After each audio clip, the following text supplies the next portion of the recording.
THICKBACK, the kickback. We live in effect with Reek, Bree, and your boy EB. Let's have fun.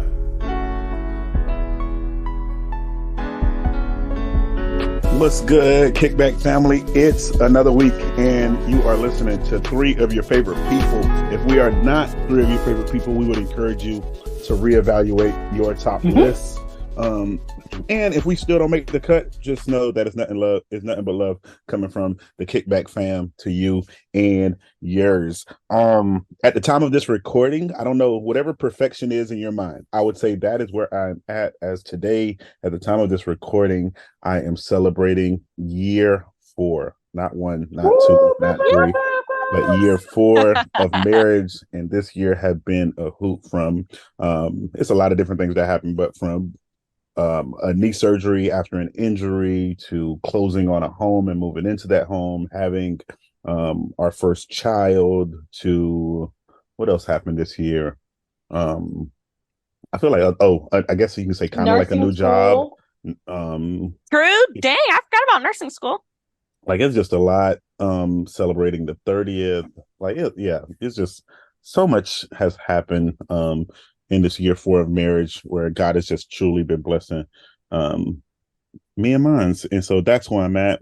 And if I had a song, and I think I've said this song before on the pod, and it's not necessarily like a recommender, like, hey, go listen to it. It's just certain lines on it from an artist that I appreciate. Some people know him as Beyonce's husband. Some people know him as Sean Carter. Some people know him as Jay-Z.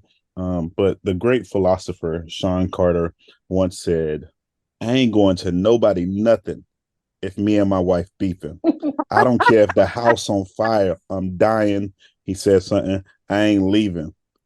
Tata take care of my kids after he done grieving. If y'all don't understand that, we ain't meant to be friends. And I know some people are like, what does that even mean? And it's actually funny to me because this line or this bar was for one of his, I guess you could say, like, his little homie. It was a bar that was shout out to Kanye. That's who it was for. And that song, or at least that portion of it, was for Kanye. And just recently, it was so funny. Just watching one of Kanye kids tell, I want to say it was North, but don't quote me on that. But one of his kids told their mom that basically, I appreciate Dad because he has it all figured out. He doesn't need a chef or a nanny. He's always there and he can cook. And I was like flabbergasted because she shared that information, not him or whatever. But I know if it would have came out the other way, where Kanye would have said that, everybody would have been bashing him. And it's just so funny how we do certain things, or how we say, because I know it would have been like, well, she has the money for it. Well, that's a convenience, or that's the life of, in my mind, some probably would say that's the life of being a single mother, as if at times he's not a single father. I don't know their dynamics. I don't know what they do. But it was just funny that, comes out of the child's mind. So that's my song. That's the reason why I gave y'all that bar. And I am feeling good and great. And today's, I guess, because Sabrina said I should start doing it, today's father, I guess I'll say father findings, or father. Oh, I like it. Call it. But father's finding is, this is a different one. Not hard, not crazy. But it's like, kids, or at least my experience so far in my 6 weeks or so, has been like, he is way too smart for his own good. Oh, dang. And I say that at an early age. Of course, most times, like, he's literally only crying when he needs a diaper change or when he's hungry and he wants to eat on his mom's boob. But literally, like, I will, like, we'll try like a little, we just introduced a pacifier this week, but I'll try, of course, with clean hands, I'll try to put like a thumb in there or something just to calm him down. Doesn't necessarily work that well. Pacifier kind of works. But then just like mess with his mouth. But literally, like, he get him in front of his mom, eyes lights up as if, I don't know, he just won $1 million on a Powerball or something. And then like as if he knows what's coming. And then I just think about that, like how we sometimes as adults or as teenagers or as young adults or as kids, I don't know who all listen to the pod, but we're the same way. Just, do you ever think about it, like when you're sitting at a restaurant and then that waiter or waitress, server, whoever brings your food and your eyes just light up like, yay. Especially if you're sometimes eating out with people who not necessarily you got beef with, but it's like the conversation is going stale and it's like, okay, the food need to hurry to come so we don't have to make this small talk, because we're kind of forcing this, whether that's with other in-laws, whether that's with other friends or other groups that you're a part of, whether that's with the work squad, like however that be, it was like I'm only here because I kind of have to be here, but I love the comfort of my home, or I love being with just my people. So that's my father finding for us this week, how even at an early age, our eyes light up when um food comes in your presence. Sharika, Sabrina, what y'all got for the people? How y'all feeling? What's y'all temp like? Wow. Shout out to God for making us the way he did. And that I'm just like so impressed that our bodies can sustain a human being for that many years. Like that's his food from his mother. I absolutely love it. That's great. I'm feeling happy. If I had a song just for the pod, it would be Reunited, and it feels so good because we have Evie back on. And I just love the energy when it's the original three. Love it. Shout out to my sister who was a special guest last week. I love that energy too. Probably going to be one of my favorite episodes. So my vibe in life is the Brady Bunch. Y'all remember that show? I Mm-hmm. didn't really watch it Absolutely. daily. Like it wasn't like TGIF. That was like everything when I was a kid. But I do remember watching the Brady Bunch and just thinking it was cool because there was my mom. She came with Nina and I, and she met my dad who raised us, and we had my two brothers. So I was like, you know what? This show is speaking to real life. This is like my family. And now that we had my perfect niece and nephew who have been adopted into our family, I'm like, um, to this one day, this lady met these children, not a fellow, and they knew it was more than a hunch that Aw. this group must somehow form a family. That's why we all became the Borum Bunch because their last name is now Borum. And I just love it when we're walking around town and it's just us and the kids, and people are looking at us like, okay, who's this white man? Who's the white kids? How does it all fit together? It's like, don't worry about it. Mind your own. This is family ever after over here. We're our own little Brady Bunch, and it's great. Shout out to the judge. I was telling Sharika and Nina last week, I never really been inside of a court for a real procedure. And the judge was so kind. And we got to see an adoption before ours. It was an adult adoption, which is wild because I thought people couldn't Hmm. get adopted as adults. Y'all, I witnessed it with my own two eyes. You can be over 18. This man had been married to his wife for 6 years. The girl was like 19 or 20. And the judge was like, first up, we have an adult adoption. So I don't know what that Blind Side crew was on because you can definitely get adopted at any age, I learned. That brought tears to my eyes just seeing that man and the way the judge was talking to him, and the man being like, I want her to have everything that I have, and I want her to be able to get an Aw. inheritance, and I love her mom, and she's been my girl for all this long. So that was beautiful. And when it was our turn, the judge, he let my niece and nephew like come up to the stand. He was like, you hold the gavel. I didn't even know they had a bell. But there's a little bell that my niece got to ring. And then he was like, everybody here in support of Nina today, come up. Like they let us take pictures. And it was just a grand old time that moved me to tears. So I'm feeling Aw. very happy, Brady Bunch vibes. If I had a temp, I don't know. I complain about Florida, but it's been feeling really good outside. I'm loving the Florida fall. So I don't even know what the temperature is today outside. That's my vibe. Maybe what is it, like 70? And it's just good times. Very good time to get married, EB. Shout out to you and Judith. Beautiful 4 years. And I pray you have forever more. Definitely, Sharika, definitely. how are you feeling today, friend? I'm doing good. I'm doing good. My temp is, what is my temp? My temp is 83. Um, y'all, I've had a busy week, but I feel like this was my last busy week, and then hopefully for the rest of the year, things will be a little slower paced and back down. So I'm excited about that. Um, I ain't really got nothing much going on in my life, just the same old working, living, surviving. And my song is by Jay-Z. Evie, brought him to my mind. I watched his little interview the other day. Guys, I love Jay-Z, and I I'm not laughing because I used to feel this way and I felt this way very strong. People think Jay-Z looked ugly or looks ugly. I didn't think that. I thought he was attractive. But I was looking at him in that interview. I'm like, he is getting old. I mean, we all getting old. I'm getting old. But I'm like, dang, Jay-Z, you're getting old. That made me a little sad. Also, he talked about his kids wanting him to cut his hair, and I was didn't want him to cut his hair. He said he wants to cut his hair. His kids are like, no. I'm like, don't listen to them kids. They don't know what they talking about. Cut that hair because it looks a mess. But I still do love Jay-Z very much. And my song for today is On to the Next One because I'm ready to be on to the next one. Amen.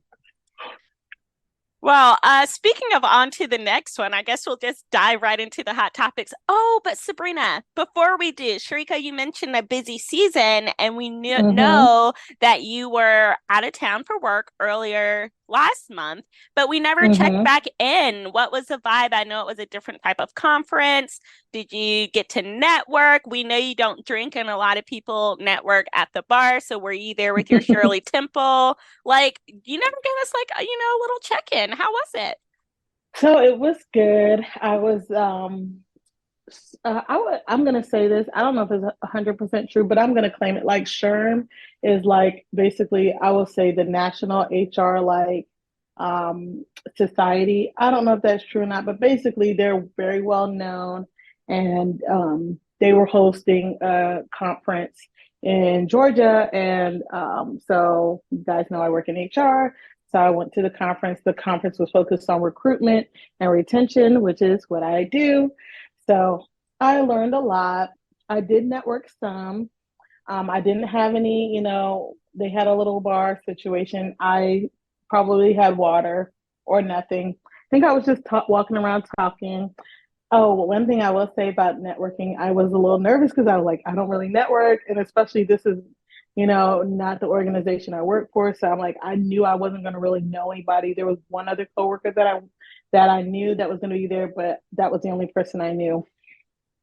So I was like, how am I going to network? I don't even know what to do. But you know what I did do? I went back to the roots. I saw my sisters and I saw the Black ladies. I said, you know what? Those are my people.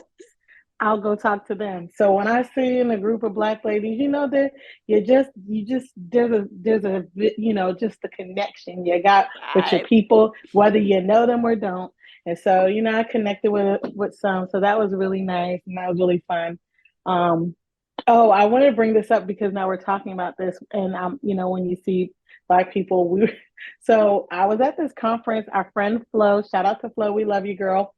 She was texting us about basically, I don't know, something we referenced on the podcast, and she was telling us about an experience she had. She was in a hotel because she too was away at a work situation, and she saw another Black woman, and they were like, yes, they were connecting.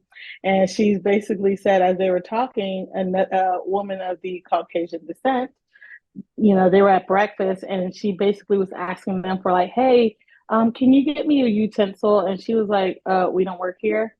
That very same day, she was telling us this, and that very same morning, 30 minutes, not 30 minutes before, that same thing happened to me. I was at the hotel downstairs getting breakfast right before I was getting ready to leave for the conference.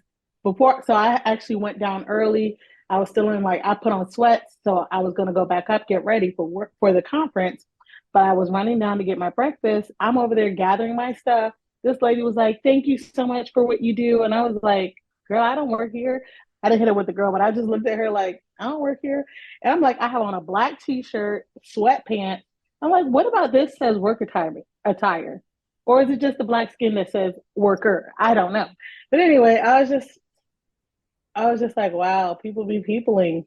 But anyway, that was a really random aside, but that just brought to my mind when we're talking about that conference. But it was really good. And I had a great time. And that was that. Evie, have you ever been mistaken for working at an establishment that you absolutely did not work at? Yeah, definitely. On more cases than one. And sometimes it's literally, I think it's the same way from just, I don't know, just being helpful. You find yourself just getting caught up, I guess you can say catching strays. But it's times where I'm in the grocery, even it didn't happen yesterday, but it almost happened. But I think the person just realized what I was doing. But I'm saying here just organizing drinks at a local Publix just because they looked at just all out of order and it just literally was driving me crazy. And I'm like, I know somebody got to come back and do this or whatever. And the guy was like, oh, can you It's like, oh, never mind, you don't work here either, like that. And then so he just stopped himself. But I'm saying like, come on, bro, like, and I don't know if maybe it But was because I was EB, to working. be fair, you were working. You were an unpaid worker. You were Hey, I'm an doing the that's unpaid job. worker, a volunteer. I'm volunteering at my local Publix. I love Publix. Shop at your local Publix. Go get a pub sub. Tell them that I sent you. It's not gonna get you a discount or anything, but it just sounds good when you just say EB sent me. You know Um, what? I'm gonna start doing that just random places. Like when I go to the DoubleTree to get one of those cookies, even though I'm not staying there, I'm like, EB said that I should come down here and ask for a cookie. EB Them sent cookies me are fire. because people don't be knowing people, and I wonder how much weight it could really hold if I just start being like, EB sent me to XY and Z. That would be definitely. amazing. It was the other day. I forgot. They like don't quote me on this exactly, but it was a pastor. Just because some people just be getting caught literally. It like the pastor was like, "Hey, next week, I'm going to preach on the book of," and then he said the book. Like just for example, he said he was going to preach on the book of Mark or whatever, and he said next week, what I want you guys to do is to read like I don't know whatever chapter it ends with. He went over one. Like say if Mark has 16 chapters, he said read Mark 17 or whatnot. And then so the following week they came and he was like, "So how many of you guys did what I asked you guys to do to read Mark 17?" And he was like, more than half of his congregation raised their hand. And he was like, "There is no Mark 17. Today's sermon is online." Mm, mm, Oh mm, dang. no. And so you No. have those moments where like you might go and somebody be like, "Oh, tell him I said hey," and it's like, "See, EB didn't even tell me that. You don't even know EB." So Oh, like, I why love are we it. doing this? Well, Sharika, we're Speaking glad of that lying, oh wait, who lied? no, I thought we was about to dive into the Mm. DJ. We definitely are. I just wanted to say to Sharika, I'm glad you had a good time. EB, I found out last week that Sharika and my sister were in a sorority that they founded for pretty brown skinned girls who are ordained ministers. They're working on their stroll, What? their colors, and their call. They even had their first trip. It was in Philadelphia. This was news to me. I didn't Let's know. go. So when Sharika talked about connecting with those women who look like her, I'm like, is she recruiting for her sorority? Like, I need more details. Oh Um, my goodness. Color and calling. What's the name? oh, I love that color and calling. They were the pretty PBGS, right, Sharika? And they took a trip. There was like 6 of them. Okay. Okay, so let me tell you the whole thing. So I didn't want to correct me. I was not a founding member. I was a second line. I guess you Oh, would say. okay, okay. Her session started and we were right behind them. So we got brought in. Mind you, there was no initiation other than you're brown and you're a girl and you're here and we're together. So But we y'all didn't did get hazed? no hazing. And so we did go on a trip. I don't remember what year it was, but we did go to Philadelphia. And yeah, that was it. That was it. All right. So But I, you made it more juicier than it was. And you know what? I'm like, you know what? Maybe we got to step this up. honestly, I can think of some members that would have been dope. Dr. Platt, our current pastor's wife. Like, y'all could have Hmm. a Denzel's wife, like it could be a thing. But we'll We circle got, we back got to to, that yeah. You know another. what? We might need to. You're right. You're right, friend. We might need to bring that back because it was a good time. And the support of the sisterhood is always amazing. And you know what? I Exactly. did always want to be in a sorority, and I forgot I was in a group. You could go back and be like, I wasn't an original, but I want to start it back for those of you who are still in, and I can provide the true support because I don't have the fear of the general nobody. Nobody moving me nowhere. So That, that is that is um fact. I know we keep trying to segue, but this time it really is a segue. Speaking of people going places and doing things, EB, what is going on with the Breakfast Club and DJ Envy? So I wasn't like an avid listener until EB started sending me clips. Every once in a while, Sharika would reference it. Honestly, they keep me hip on what's going on in pop culture. But I really started to be fond of those 3 hosts. And then when Me Angela Yee too. left, I've become fond of just hilarious. I know they changed her out, but she's my favorite one. But now I'm like, Mm-hmm. oh no, are the scammers scamming? Evie, what's going on? Yeah, so of course, like anything, right? There's always, as some would say, three sides to a story: the right side, the Mm-hmm. left side, and whatever you want to believe, or as some would say, the truth, right? But sometimes I never really appreciate. I always said whatever you want to believe because I never appreciated the right side and the left side in the truth, because one of the sides could actually be telling the truth and the other person could just be lying. So that's the only reason I say right side, left side, and the truth, or what, or yeah, whatever you want to believe, I guess. But you have DJ Envy, as some will know him as Rashawn Casey, because some people don't know him as DJ Envy. And I say some people because Mm-hmm. those who are his business partners or those who are seeing his name on either checks or invoices or things of that nature, that's what they see. They don't see DJ Envy or whatnot. They see Mm-hmm. your government name. Him and a guy by the name of Cesar Pena. Basically, like, well, let me take it back. Cesar Pena is known to be working with a lot of top artists in the music industry. And then from there, a lot of other celebrities who have just a lot of cash flow. And they basically would just flip houses. So they would go down to, I think one of the areas was Patterson, New Jersey, but like just run down neighborhoods and then basically get the house, rehab it, and then flip it. And you're talking about buying a house 40, 50,000, selling it for 150, 200. And from my Mm-hmm. understanding, he basically took on more than he could bargain, where a lot of people were just sending him money, sending him money, sending him money. Then he got to a point where those individuals weren't, of course, having ownership of properties and or seeing any income coming back from him. Now, where DJ Envy comes in is because DJ Envy or Rashawn Casey has had several times where they would host basically these big pop-ups or these conferences or these seminars on educating Mm-hmm. people on what it looks like to flip houses. And then also, while he's a, I guess I'll say a Breakfast Club host or whatnot, but also under the iHeart Radio umbrella, he would promote what they do on the radio station. So that Mm-hmm. kind of, what some would say, gave a sense of credibility to what was going on. Now, I do believe, this is a personal opinion. I don't have all the facts or all the details outside of what been laid out by the government or law enforcement or judges and attorneys and stuff like that. I feel every person who's listening to this or every person who knows other people, anytime you engage in any type of business with someone, I would encourage you to do your homework, do your due diligence. From reading some of the real estate scam allegation that they have had, from my understanding, some of these people were giving cash, like, hey, here's 100,000, and he would get the money. He, as in Cesar Pena, he would get the money, but he wouldn't count it in front of them. And like, it's certain things that would be a red flag to me.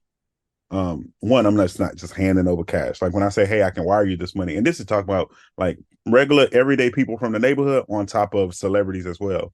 So it's just like when you start seeing business transactions don't follow the protocol of the masses, and I'm not a big proponent of just following what everybody else does, but it's like, then that will give me some form of skepticism. And recently, if I'm not mistaken, law enforcement agents or the FBI or whoever, they raided iHeart Radio or the Breakfast Club studios or whatnot, um, grab like laptops and devices and stuff like that, just trying to get some form of intel or I guess communication between DJ Envy and his former business partner. And now that is why iHeart is getting somewhat of the blame or legal action in these things. I'm not an attorney or a person who could encourage you on what to do, but I would say some of these people have failed themselves because some of them have sought legal action before going after iHeart, and now it's causing issues for them to try to recourse any form of damages or settlements with the radio station because that wasn't in their initial suit, and because of the way certain states and law proceedings work, it ain't no double dipping of like, oh, never mind, I don't want this case anymore, I want to drop this, let me go file a new one, because now other people have already filed, and now some people are, from what I understand, are doing like a class action. I would say if you ever have a problem with anybody or their entity, go for the top of the snake at the beginning. Don't mess around with the little stuff at the bottom. You go for the head of the snake at the beginning and let everything else fall as best as possible. So that's somewhat of the quick gist of what's going on. But yeah, Sharika, anything you want to add, or Sabrina? No, I mean, I that's kind of what I That's what I kind of heard too. The thing I also want to encourage people to do as well is, I don't know if what references Caesar came with. I don't know how much of a background check, DJ Envy did prior to working with him. I don't know if it was like, somebody was like, hey, this is my boy, he does this, and then, they, got together. I don't know, but you got to check your people because now you're responsible for. And DJ Envy says that he did not take any money.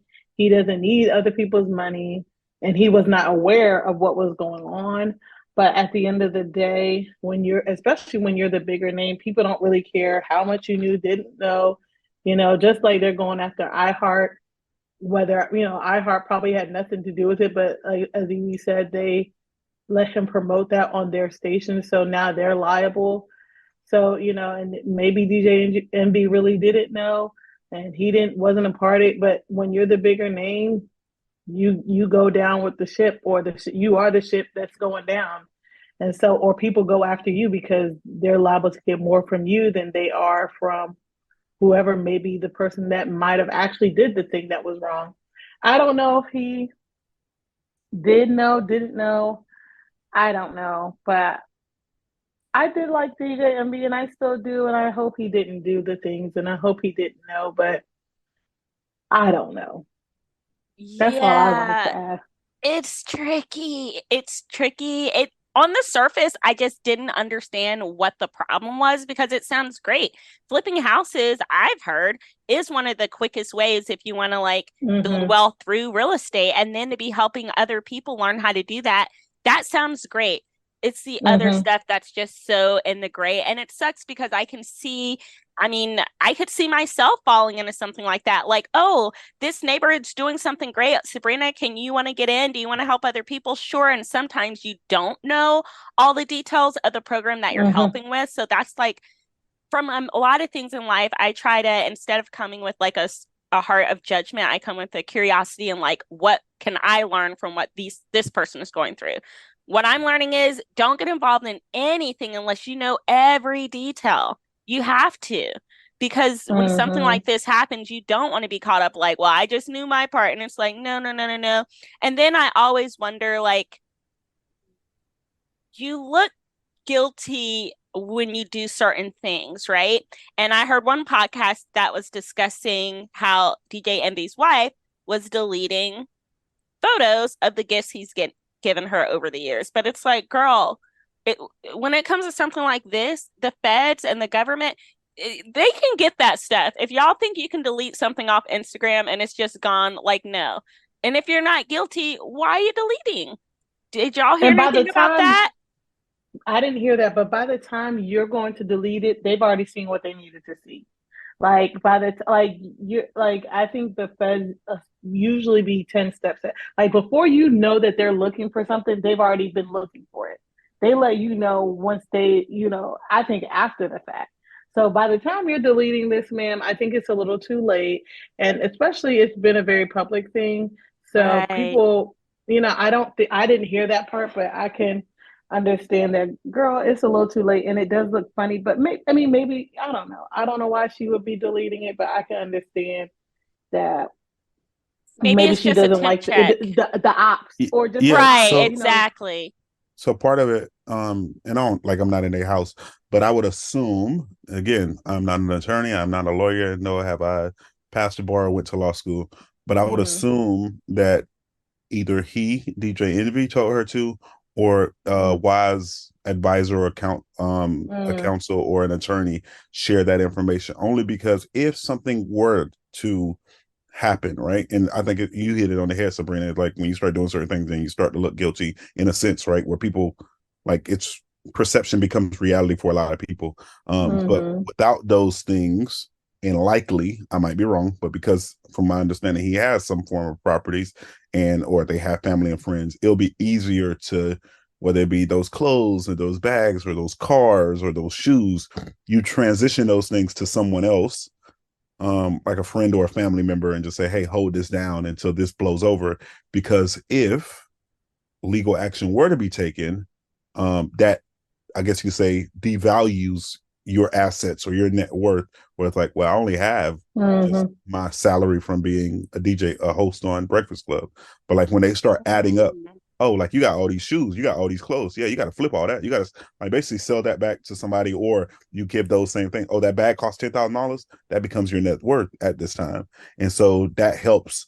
That makes it a little more credible when lawsuits are happening Mm. in those moments. So I would assume somebody shared that, but um, I don't know how to tell people how to live their life. But if I were, I would probably just be one that say, "Hey, just delete the whole Instagram as a whole." Because when you're deleting one or two Mm. items, like you don't need to be on there at all at that point.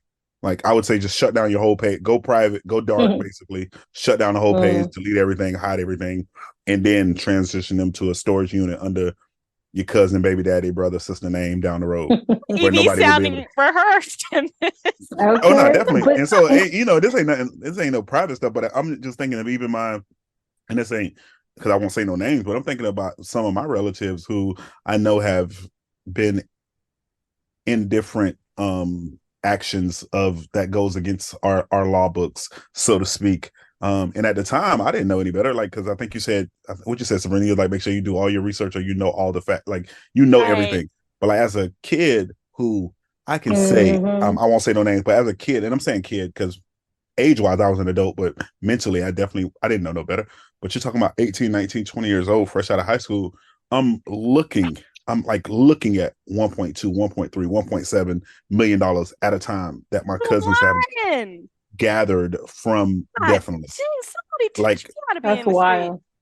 and so it'll be those moments, and then it'll be like, hey, cuz, I need you to put my house in your name. And not knowing any better, it's like you're just doing your cousin a favor. And then you're walking away with like, hey, here go $5,000 just for that little thing. Hey, cuz I'm putting this car wash under your name. Not knowing any better, like I know what they do, but so I'm just thinking like, oh, that's just a cleanup. But then it's like, hold up. Like as I got older, I'm like, oh, I love you, cuz, but no, I'm good. Especially because I'm not necessarily eat like, yeah, you look out for me here or there. I can call one of my cousins right now and be like, hey, I need a bar of this, I need a bar of that. And it's probably most times it's like no questions asked, not even like for what or a how or none of it. It's just like, here you go. Like don't even mention it, so to speak.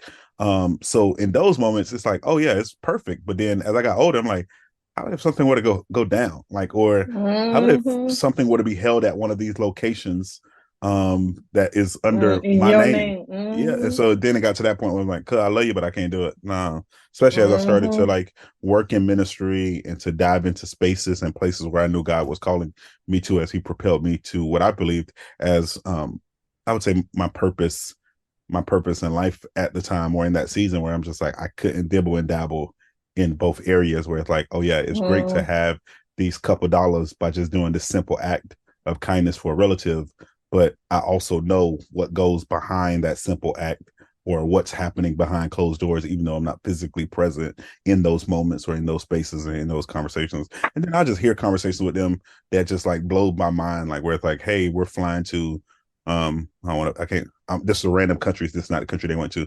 Matter of fact, let me just use a place where I know they didn't fly to go do what they do. Hey, we're flying to Puerto Rico, but we're going to get on this truck, drive 2-3 hours to the other side of the island, leave our phones in the vehicle, and then climb 20 minutes up a mountain with X amount of Oh money in our Lord. hands, and not knowing if there is going to be, hey, I'll be back. And it's Oh, like, that's heck no. scary. Like I can't live like that. Like, so, it is those like that just What? like it just blows your mind. And then of course they go and come back from vacation, and the world thinking they just went on vacation, but they just had, you know, what some would consider a $2-3 million play that will last them for the next few years. And That's then also wild. blow my mind because it'll be play after play after play after play. And it's like, how much money do you need? Like, stop. Mm-hmm. Don't get too far ahead. It's okay. Like you're good. But then that money just looks so good that they just keep on grinding and keep on working. And I think Mm-hmm. that's what happened with Caesar Pena, if we just get back on those. But I Mm-hmm. think the money was so good where it was like, oh snap, a lot of people trust me. And I know Sharita, you had mentioned like what was his credibility. I think it was, I Mm. don't know if he worked in the music industry a long time ago, like as an AR or promoter or recruiter, but he was just so cool with everybody. And I'm not trying to put Mm-hmm. myself in his Not one position of because those. I don't know Snoop Dogg, I don't know 50 Cent, I don't know Rihanna, like I don't know those people, but it'll be how people from, I would say, I'll just use my neighborhood or even our organization, Sharika, or church, Sabrina, like how people kind of know me, where somebody like, hey, man, EB said if you shoot him 100, he'll give you a stack. Or EB said if you give him 1,000, he'll give you 50. Where some people would naturally be like, oh, let me try that. And then, where person 1 through 50 got it. And now when we get to like 60 to 100, it starts to look funny. But like 1 through 50 is still promoting it to their friends and be like, it was all EB. Like, that's how I'm on right now. And so now 60 through 100, now 100 to 150, it's just still shooting money because they've already seen the testimonials from these other people who are showing you that, yeah, he really came through.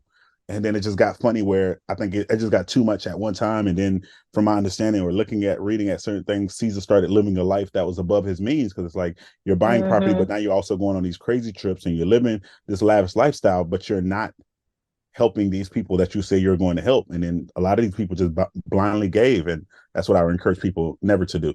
If you're trying to invest, there's a friend of ours who is like a sister to the three of us, Maggie Charles. You can just talk to Charles Financial Solutions. Amen. She'll get you where you need to be. And it might be a long term. It ain't gonna be no quick boom, boom, boom, but it'll be a long term game where you, your family, and all of those will be highly, highly set up in a good place. Sometimes, fast money ain't the best money. Take your time. Yes, that's the truth. What a trip EB just took us on because I'm still on the top of that mountain. Like, I'm about to come back down. Yeah, dang. I thought the TV shows were exaggerating when they do stuff like that. Like when I would never consider myself sheltered, but I might be because I can't even fathom a life like that. Yeah, it's crazy. It is. That is wild. So Envy, I genuinely hope that you are innocent and that this can just be something that you can put behind you and your beautiful family. And if you're not innocent, I pray that you learn your lesson, that you're able to make, right of all your wrongs and move past. Either way, I hope you're able to move past it, Definitely. Well, speaking of moving past things, we can go right along to good old Keith Lee. Now, I was introduced to Keith Lee through, Sharika's best friend, Kev on Stage. He was a special guest in our podcast, and I learned his life story. He was a fighter, a boxer, and then he started to do these food reviews on TikTok. And y'all, his reviews are like better than a Michelin star. If he reviews this restaurant, people just trust his reviews, and he was helping these places that were like going out of business, like to become flourishing again. Word on the street, he went to Atlanta, and Atlanta was not giving what need to be gave. Before I continue, Sharika, EB, what have you heard about this? What do you know about Keith Lee? Yeah, that's pretty much what I heard. And I will say one thing about Keith Lee reviews, especially, he used to go into places and buy the food, but then when he started getting really popular, one of the things he would do is send family members or people to go in for him because he wanted to get an honest review of the food and the atmosphere, the customer service, all the things. So that's another reason why people like his reviews, because they're not like they're not backbiting, they're not like nasty, because sometimes people get on the internet and they're known for doing stuff because they're just really negative or nasty, but Keith is like literally is very monotone, straight to the point. Like, this was good, this was good, this is what I had. Like, he's not like he's not adding extra to it. He's literally saying as is.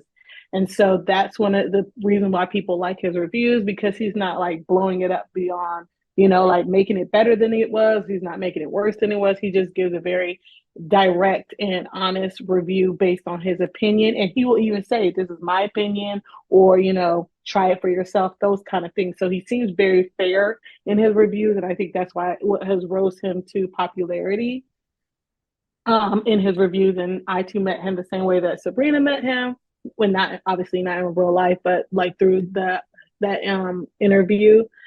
And so, that's pretty much what I heard. And I can't wait to talk about where he went.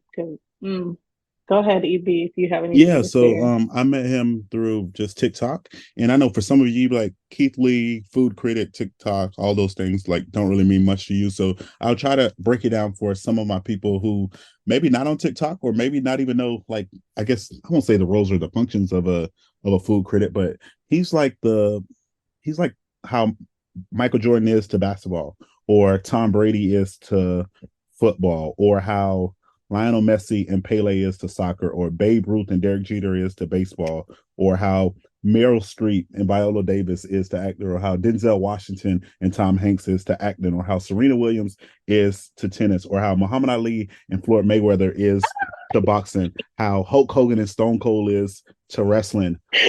Really, I'm trying to think Evie? of who else, like how Anderson Silva is to MMA, how Jesus is to the kingdom of this Mm-mm, world. No, mm-mm, I'm gonna stop on that mm-mm. one. I ain't gonna stop Not on. my Lord. Not my Lord. Mm-mm. I would say he is arguably in this current time frame of 2023 and for this upcoming generation. He is arguably one of the most popular food critics and or restaurant critics of this generation. I have a Um, question. I need to stop you real quick. What is the criteria of a critic? Is there critic school? Like, what no, is there's it? not a Just critic because? school. So the thing You is, be the you're a food expert. critic. I'm a critic. Like we're all critics of places that we go, but But I me, feel you, like or he's a Sabrina reviewer. I feel combined, like we don't you don't have have to be a little like something. There got to be something behind you for you to like. I feel like critic is like, should you not? Isn't there some kind of note? Like, I don't know what you got to have to be a critic. Anybody could be a critic. anybody can be a critic. Like all you're doing is critiquing what you have experienced. The problem with some people is when they critique stuff, like me, you, or Sabrina, it's going to be like outside of probably our circle or our social media sphere of influence. That's all that's probably going to see that. Somebody like a Keith Lee, I think what people forget is, if I'm not mistaken, like he's not just a everyday Joe, right? Like he's a former, I forgot what sport. I want to say wrestler or MMA, but like he, like he was He's known still. I think before. he still boxes or Oh, okay, fights, so like he whatever, did some kind that. of fighting. He did Mm-hmm. some form of fighting before going viral on Mm-hmm. TikTok for these reviews. And I think after you go viral a few times for whatever you go viral for, like you create a mass following, and some people take your word for it. Like it's crazy because some people say, well, I'm not going to go to X restaurant because of what Keith Lee said, when knowing deep down inside, if they were to go, their taste buds might be slightly different.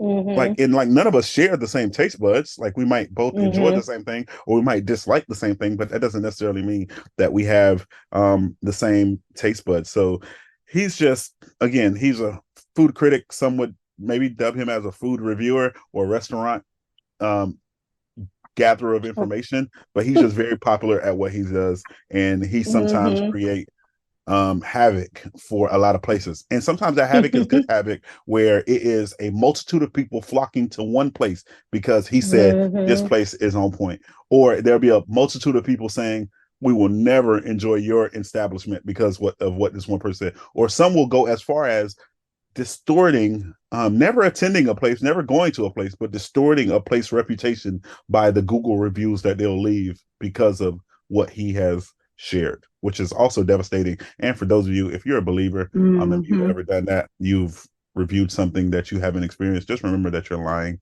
and there's nothing good about that. Not good. Just remember that you're lying. Okay, so Sharika, Mm-hmm. he goes to cities, he's unassuming, and people like that. He doesn't go in Mm-hmm. as himself because anybody can put on a put on. He sends somebody else. So Mm-hmm. you hear he's coming to your city, you think as a restaurant, first of all, you think as a restaurant owner, you just want to treat all of your customers equally anyway. It That shouldn't part. matter if That they part. are Beyonce or Sabrina or the little girl from down the street. Like, if you want to be a chef, my assumption is that you have this talent, this skill, and that's the thing that brings you passion. And you want to do that to the best of your ability. As Christians, everything is unto the Lord. So that's the one. Mm-hmm. But we know that people aren't always like that. Mm-hmm. Now, Atlanta, you're known as Black Mm-hmm. Hollywood. Come on, my people, get it together. But also, I know my people. So Keith Lee Mm-hmm. doesn't make a big whoop about it, but he's in Atlanta. And in my heart, I'm like, Atlanta, please act right. But evidently, they Girl. acted left. Sharika, tell the kickbackers what you know. Okay, I'm gonna tell you what they basically he went to. I heard from two reviews that he went to. Um, he might have went to more, but I've only heard from about two of them. And basically, he sends his people in there. One place is like, oh, it's a 2 hour wait, and to no, like an hour and a half wait, and all this stuff, and it's really packed in there. Then when he goes in there, afterwards, because like after they come back and tell him like this was our experience, he went in there and they were like, oh, we can seat you in 5 minutes and blah blah blah blah. He said the people were very nice to him. Oh yeah, they tried to do a to go order and they were like, no, we don't do to go orders on the weekends. And so they were like, well, how long is it to be seated? It was an hour and a half. So they basically were like, okay, we're gonna go. They go tell him. He comes in. They're like, oh, we can seat you in 5 minutes. And he was like, well, how come you can seat me in 5 minutes? When my people was in here, you was like, it was an hour and a half. So he was like, you know what? Thank you, but no, thank you. God bless y'all. I'm out. He left because he's like, I don't like that people will treat my family members different. But then when I come in, all of a sudden, people are rolling out the red carpet. And like Sabrina says, everybody should be treated correctly when you go into an establishment. The other place he went to, I think it was the Real Milk and Honey. He went in there. Well, first he tried to do it to go like that he called or like found out the times that they were available or open. They were like, you can only order from Uber Eats or this. It was like so many restrictions. And then he tried to do an order, it didn't work out.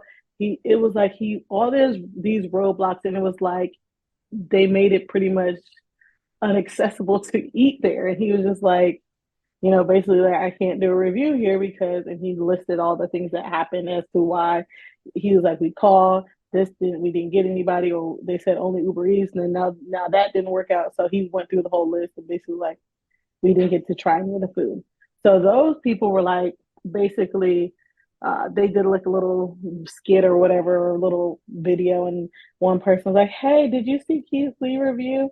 And then the guy was like, who was Keith Lee? Like basically trying to shade him like, you're a nobody, it don't matter, blah, blah, blah, blah. But one thing Keith Lee did say is like, basically, these are my experiences. You need to go and have, like you were saying, go have your own experience. Don't judge don't go there. And then he even said like, don't go to these people's places or write reviews. Don't do all these things to damage these people's business. I'm just giving you my review. If you want your experience, go find out for yourself for your own experience. So that's kind of what happened when he went to the reviews. And that caused a huge Twitter storm on the service and food of Atlanta. Honestly, it sounds like the service of the hair salons I've been to. I'm talking about my people. Y'all know how y'all are. You make an appointment, you come in 7 hours. One time I waited for a sew-in.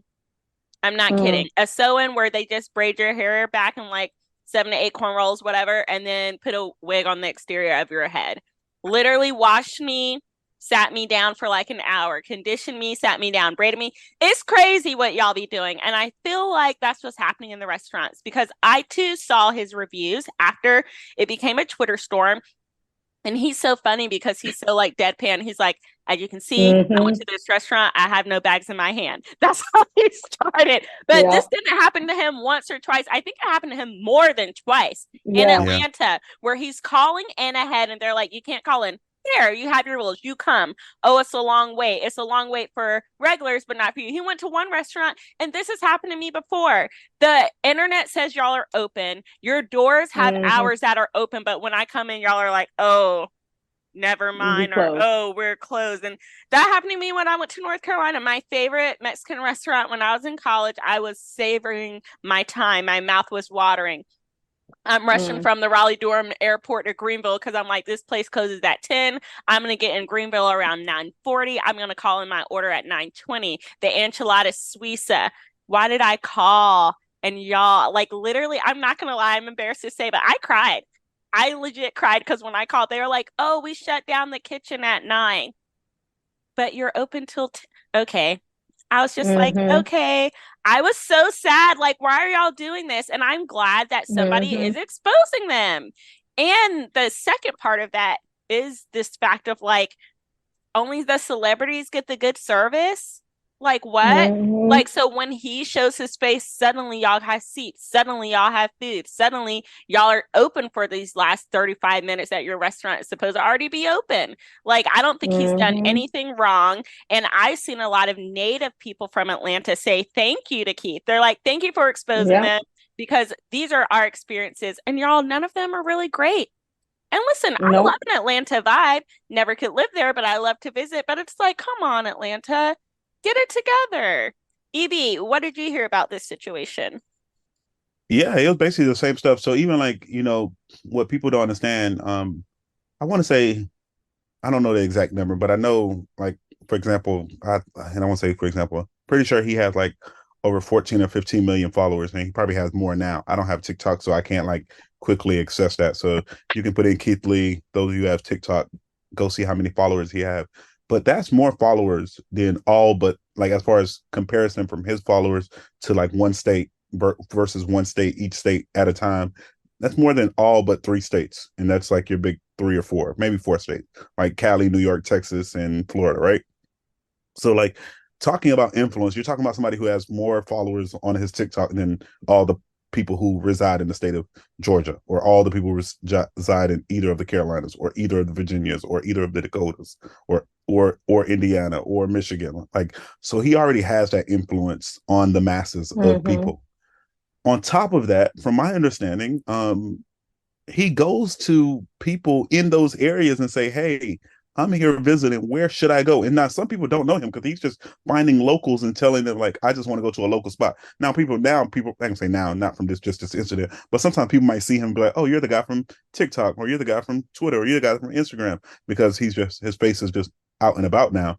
But like before, it was just finding locals to uplift small businesses.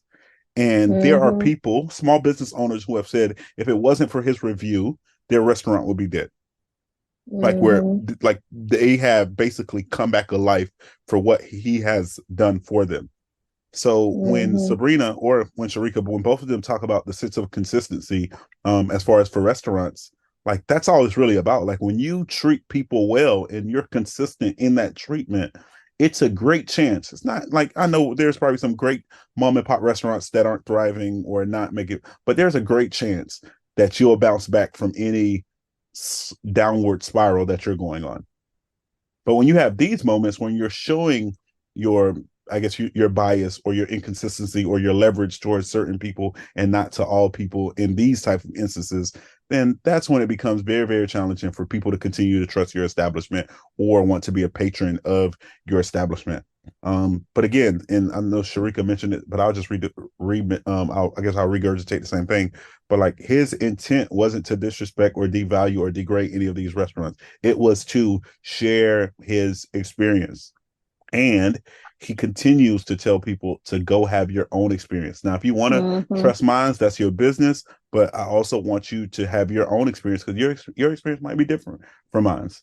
And I think that's the biggest thing. And for those of you who love going out to eat, I think this is just a nice little plug to say when you do travel, get away from the chain restaurants, talk to some locals when you're landing at an airport or however you travel, or you're stopping at a local gas station if you're on a road trip. Ask the locals what some must to eat places, and you just go be a patron at a local restaurant in that area. And then you give your own review or your own critique. And maybe you can be I want Keith to one say, day too. I want to say, I believe him 100%. I've lived in Atlanta for 4 years of my life. Those people at those re- eateries or at restaurants, they act like they mad that you came to buy their food or have a serve. Like to, they are mean. They be mean. They be acting, having that attitude. They be like, it feel you feel like you did something wrong when you came there to patronize their place and their establishment. I've been to several different restaurants. Oh, and the fast food is the worst. Them people hate their job. The fast food people in Atlanta especially hate their job. You just be like, you feel like, I'm sorry, I can't hear. I'm sorry, I ordered. I'm sorry, I want my food. I'm sorry, I want it to be good food. Like you feel like you gotta apologize because them people be so mean sometimes. So I believe him, and people they listen. It's hard out here for a pimp, and it's hard out here for workers. I understand it. Customers don't be the best. But sometimes you guys got to bring the attitude that you got to bring the attitude to the place. Y'all got to be nicer. Y'all got to have a little enjoyment in your job. And if you hate it that much, go somewhere else where you can find a little bit of peace. Listen, Sometimes on my job, I get on these people get on my nerves. I can't stand them. Sometimes it Oh, be like that. But guess what? My customer service to the people that I work with, I give them decency, I give them respect, professionalism, because guess what? My bad day is not their problem. That's my mm-mm. problem. So I need to give the service that they deserve. I'm not going to be rude or mean or have an attitude with these people. Or even if they're the ones that's getting on my nerves, guess what? We all be getting on other people's nerves. Sometimes we have a hard day. Sometimes we make mistakes. Sometimes we forget things. Give people just, a little grace and a little kindness. Don't be mad at them because you do you not want business? I just don't understand it. Do you not want people to come and patronize your business? Maybe you don't because it's not your business. You just there to get a check. Well, please don't give your bad day to me. I just want to eat my food in peace and not be harassed by the worker. So you know what? Thank you, Keith Lee, for exposing them. And Sabrina, you're right too. And somebody said that Keith Lee's wife need to go do the hair salons because you're right. Then the Yes. hair salons be God, trash too. the They and worst, the and worst. you be like, and maybe you be paying a lot of money to get your hair done. You gotta wait. They don't want you to come in at this time. They want you to come with your hair wash. They want you to come with the hair. They want you to do all the things, and then the service be lacking They still. want you to So pay a fee for being late and then they'll mm, be 2 hours late or cancel on you day of. exactly. They want you to, I Mm-hmm. literally made an appointment because I'm thinking of getting locks, as some of you know, and I had to pay $25 to like hold my appointment for the lock consultation. Why did I get a text that they just changed my appointment time? Like I saw the options. I chose the one that was worked for me Mm, according to your app. It worked for you too. mm, And then I text them like, this time does not work for me. And they're like, well, the person needed this other time because of some reason. And I'm like, okay, but like I've already paid my money now. But now if I cancel, I don't get my money back. Like, what? Oh, yeah, it's yes. wild. We need somebody to expose them. I'm very thankful for Keith Lee. And this is the power of Keith Lee to me.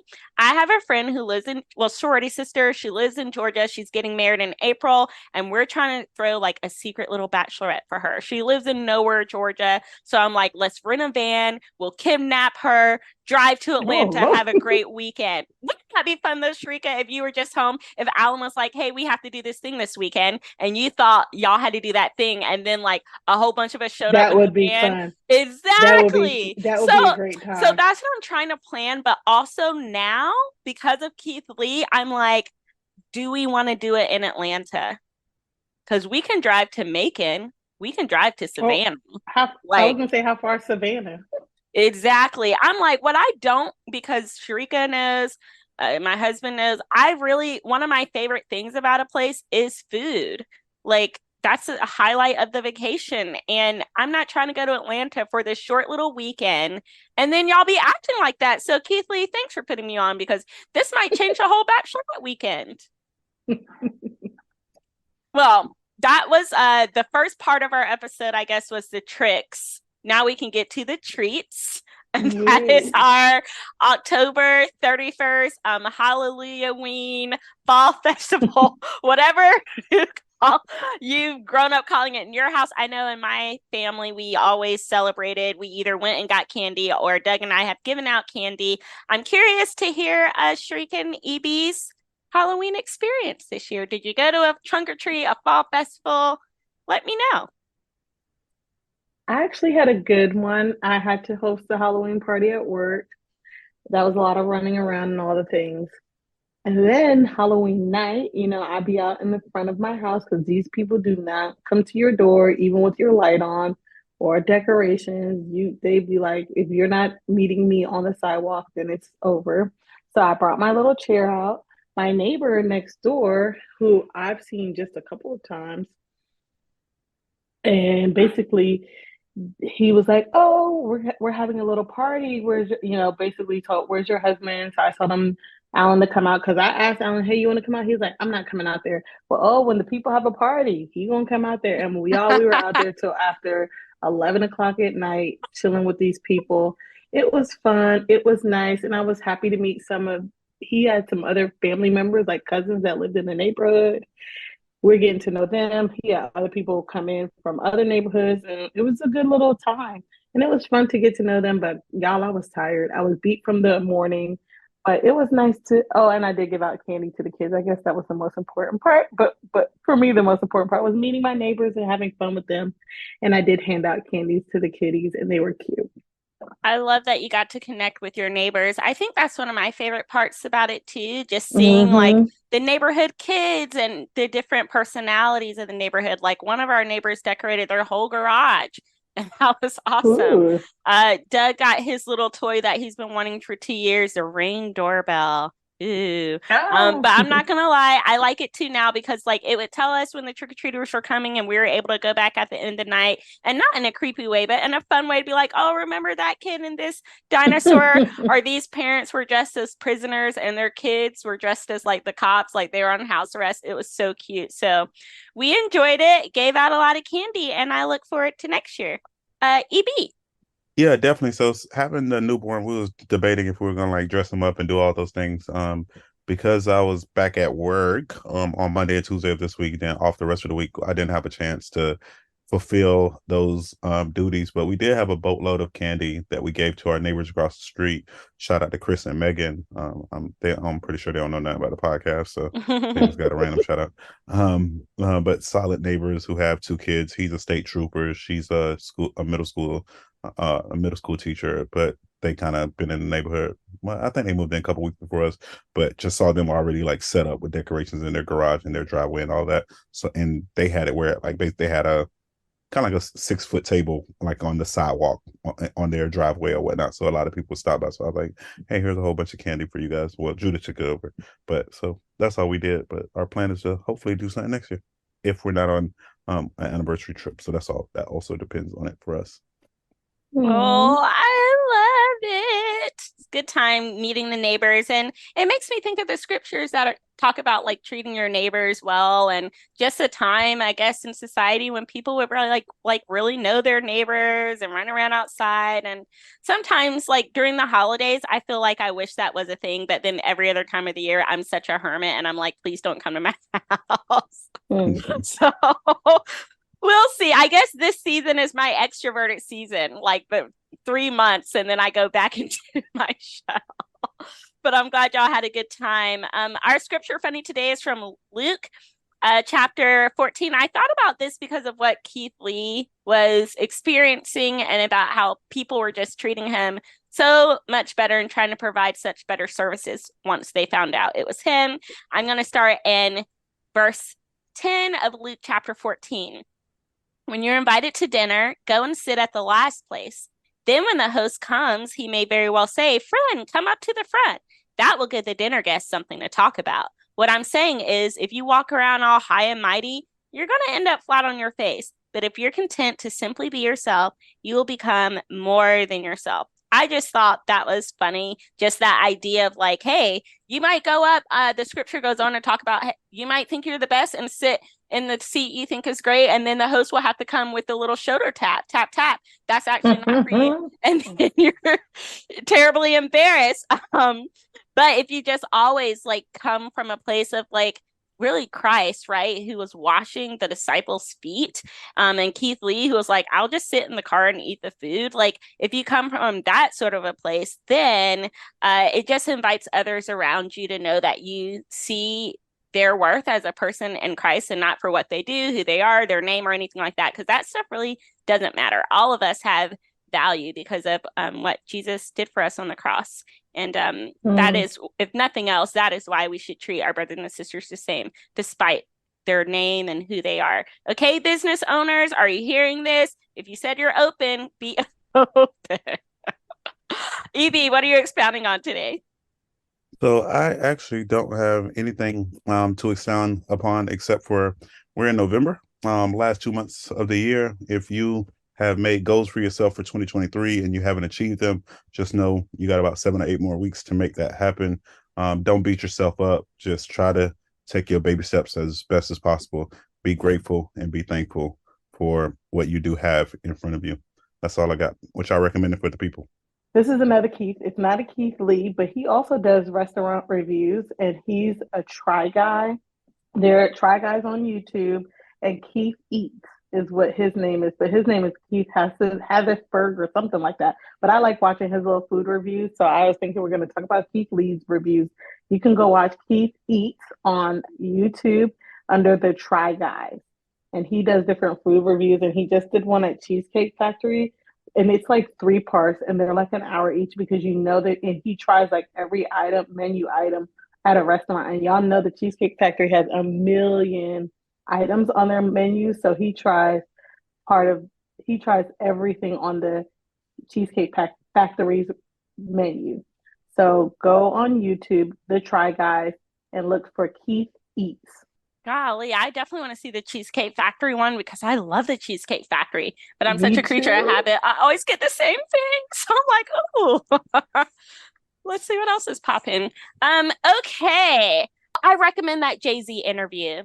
I keep seeing clips from it. Oh, with I Gayle haven't, King? yes, with Gayle King. Yeah, with Gayle King. Haven't seen the whole thing, but it seems phenomenal. Just little clips like how Blue got her name, and I can see why Sharika really s with Jay-Z. Like he seems very chill. So that's what I recommend. Check it out. Get to know Jay a little bit more. I am, just because gave y'all those father findings at the top, I am recommending a movie from Denzel Washington called Fences. Kind of an OD, but it's currently on Netflix. And I say OD like 6-7 years maybe, or 7 or 8 years, I don't know now. But it's on Netflix. Y'all can check it out. Anything else for the good of the cause? That's it for me. Not for me. All right. As always, if life tries to knock you down, make sure you kick back. Until next time.